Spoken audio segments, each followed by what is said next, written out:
All right. Item 6, approval of the board policies and objectives. These are first reads, as you can see, and unless you'd like me to handle it differently, I'm going to take 3 of them at a time. Well, let me do this. Let me just make You're some going to initial... change the gender one? Yeah, let me make some initial comments. Oh, so did you? this is your next 10, right? I said that in the update. We did the first 10, this is the second 10. Right. Later on, we'll bring you the third. These are first reads. So I think the chairman wants to go through them and ask you the first 3, do you have any feedback? We are going to change, actually at the advice of one of our, the faculty senate leader who read these, said we should de-sex the language. And I'm in agreement with that. We can change chairman to chair, which is what we use in the college actually, or chair, and if you could do something. So we'll do that. Yeah, okay.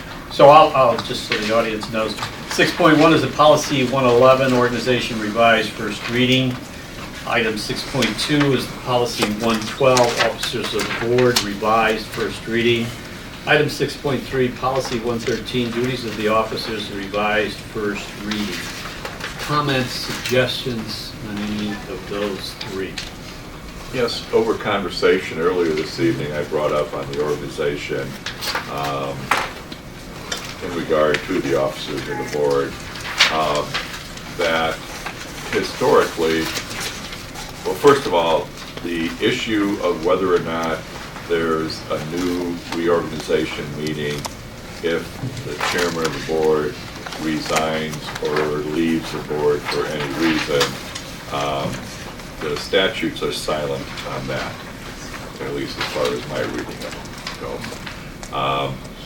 Historically and traditionally, I believe it's the case that a board usually reorganizes if the chairman of the board leaves the board for any reason, resignation, whatever. Unfortunately, we're viewing an instance in the community college system where that is not the case, and their advice is that the statute's silent on it. So if others believe, as I do, that the board should reorganize if the chairman of the board leaves the board for one reason or another, if anyone else believes that, now is the time to put it in the organization part of the policy of the board. And I think we should have a discussion of this. I agree with that. I think that part of the problem, and obviously we're referring somewhat solely to College of DuPage and the debacle there. Part of the problem that they're having is they had asked for an advisory opinion, and the advisory opinion said, well, the language is nebulous, and it says in the event that the board chair is not there, the vice chair assumes the position. Well, that doesn't mean the vice chair assumes the position permanently for the rest of whatever. You're supposed to fill in if the board chair can't make the meeting. So I think that we've got leeway to put in our own language something that says that, if the board chair leaves during that term as chair, for whatever reason, health, resignation, moves, whatever, that the board should reorganize, have a process for reorganization. And maybe put in something 60 or 90-day period or something. And we do have the language that says how long we should look to fill that position. That's Right. already there. In the statute, Right. yeah. So we've got that taken care of. So Let me just see if Derek's taking notes, but I mean, you're saying you'd like to see under policy 111, organization, another paragraph that says, should the chair leave, or should the chair resign that position or leave the board? no, should the chair cease being a member of the board Oh, of member of the board, trustees? okay. Yep. Then the board will reorganize within 60 days? Is it 60 days for the replacement at this point? I think it's 60 for the replacement. Well, it should be just according to statute, but don't you also want to put in about if you lose your vice chair as well? How about if any board officer Yeah, leaves the we could put position? in a board officer, Any yes. board officer Yeah. leaves We'll do the that. If position. board officer leaves, the board, why don't we say in 60 days or less, can reorganize or whatever. That would give you 2 board meetings. But technically, we lost a board officer when Dave Gacy retired in December. We didn't want to reorganize after that. He's technically not an officer. Yeah. Technically not, okay. Well, you can also say that. We'll say officer of the board. Another Yeah, board, and you okay. can say the board has Yeah, because the right to reorganize, if Well, I they think- don't, rather than mandated, what if they decide they don't want to because there's only a month left or there's some kind of, We'd say something that should reorganize, and May. then leave it up to the board. or may reorganize. May reorganize.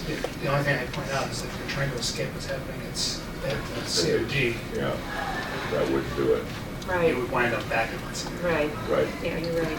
Why don't we do this? Let's wordsmith the language, but we'll send it out to you before we come back for the second reading.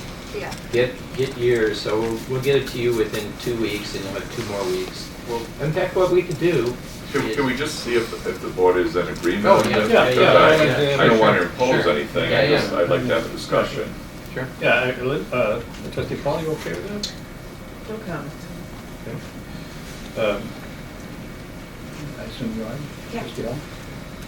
Yeah, I think what you're doing is just trying to provide for a gap here.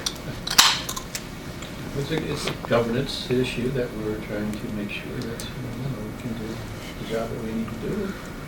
Take care of any issues that we may lose. And if we call it an officer of the board, technically David's not a board member, so. Right, Right. That shouldn't affect that position, right. Okay. because we can appoint treasurer or whatever we want to. You could have this come up anytime. I mean, it could come up, illness, it could come up, moving, Tomorrow. Yeah. it could come up. Somebody and- dies, So you might as well have language. not that I'm hoping. Somebody has a family illness and has to leave permanently, It's a new job. gets a new Yeah, job. there you go.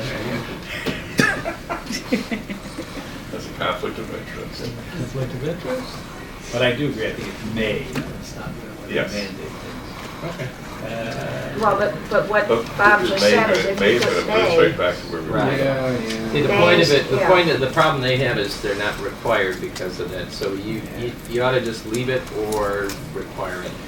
Why don't we though give you that, some language to look how at? about something like the board has 60 days to reorganize? Wait a minute, May is better than having nothing, because if you have nothing, you have no policy, nothing to work with. Well, the board may reorganize at any meeting if they want to. Yeah, but if you've got a board that, not that this board is, but if you had a board like COD where the 3 and the 3 can't even talk to each other, you're not gonna go anywhere if you put in May, because they're gonna say, well, we don't have to, it says May. So if you say the board shall reorganize, or the board has 60 days to reorganize, something that makes it clear that reorganization of some type has to take place. Up to you. I don't know, I have to think about that. I'm not sold on the shall. Okay, well The then, shall is really strong. Sure. I mean, legally, that is a must, you must do. Yeah, that's right. let's There's do no this. alternative. You guys come up with something like this. We'll come up with it, but we'll bring it back as a first reading. Yeah, Okay? I'd rather So do we'll bring that. it back as a first reading next month, we look at Is it. this a good time for us Yeah, to yeah. discuss things Yeah, without yeah. being forced to actually vote on it? Sure. We'll bring it back as a first reading. Okay, good. Okay, Let's move on. 6.4, Policy 114, Committees of the Board revised, first reading. 6.5 is Policy 115, Treasurer revised, first reading. 6.6 is Policy 116, Attorney revised, first reading. And unless I hear something, I'm going to go on. Okay, I'll stop. Citizen Advisory Committees, under 6.4. And this is a legal question for legal counsel. We had an instance recently where someone other than members of the committee wanted to attend a Citizen Advisory Committee. Am I correct in that? Do we want to address that issue in any way, or? I'm not familiar with the instance in which we had a citizens advisory committee that said they wanted to attend. No, that was a It was career. something like a citizen It was a faculty Career committee, advisor. wasn't it? It was a faculty Yeah. committee, which would have been a totally different animal. Well, it wasn't a faculty committee, it was a A career. program. Yeah, it's a career program advisory committee. program, It was created like that. yeah. Okay. The Citizen Advisory Committee, for it to be subject to the Open Meetings Act, would have to be appointed by the board. Okay. So the board may also wish to establish, so if the board establishes the Citizens Advisory Committee, then it would probably be subject to the Open Meetings Act, FOIA, all the other government Okay. statutes. All right. If it's not, usually they're not going to be deemed to be subject to the Open Meetings Act, those types of governments. Okay. Because that's what the Attorney General ruled in her favor. Correct. Yes, okay. Enough said. Okay, anything else? All right, moving on. 6.7 is the policy 117, auditors revised, first reading. 6.8 is policy 118, chief executive officer revised, first reading. And 119, financial reports and fiscal accountability, first reading. And I'll go on to 6.10, which is policy 120, authority to conduct business revised, first reading. So there are 4 in this group. I just wanted to point out on 119 that we're just really changing the date from July to September because that's really when we've been doing that report because that's when the audit's finished and we have that information. But I do wonder if we could eliminate that first quarter accountability report because we do that report, but it's very preliminary at that point. I mean, you track stuff in the budget, but it doesn't mean anything at that point. You have 3 months data on a new fiscal year. So we do give you that report, but it's pretty preliminary. I have to tell you, I'm used to at other institutions doing a sort of mid-year report and then a final report. That's pretty typical. We can still do 3 reports if you want. I'm just suggesting maybe we cut out that October one, which comes right after the September one. And it's that first 3 months. That's on page 12. Yeah, that makes sense to me. Okay. Anyone else? Comments on Authority to conduct business, 120. Okay. I thought we had a little more leeway in such meetings shall be held in the presence of the chief executive officer or his or her designee, except when his or her appointment or salary is under consideration. I thought we had a little more leeway with that as far as when the chairman of the board requests a meeting without the chief executive officer. Oh, it just wouldn't be a good meeting to have the chief executive officer. No. I mean, So what are you talking, help me out a little bit here. I thought it was, and I'm probably wrong because it's not written here. Yeah, there's no strikeout. But I thought that there was the ability of the chairman of the board to request the chief executive officer to not be present as part of a meeting when that person's I see. conduct might be under consideration. Well, that would be, I'll just tell you, the only times I haven't been with the board during a meeting was under this policy, really, the appointment and salary or evaluation. You mean evaluation? I'm talking about it. Well, but I don't see evaluation. Yeah. Listed there, but. Yeah. Well, that would make sense to say evaluation. In fact, that would make more sense. Yeah. Why don't we'll make that. Yeah, that's a good point, Rich. This was the phrase listing. You know, that's what I'm saying. It Yeah. actually didn't say that. No, you're Yeah. correct, yeah. Good point. Okay. Anything else?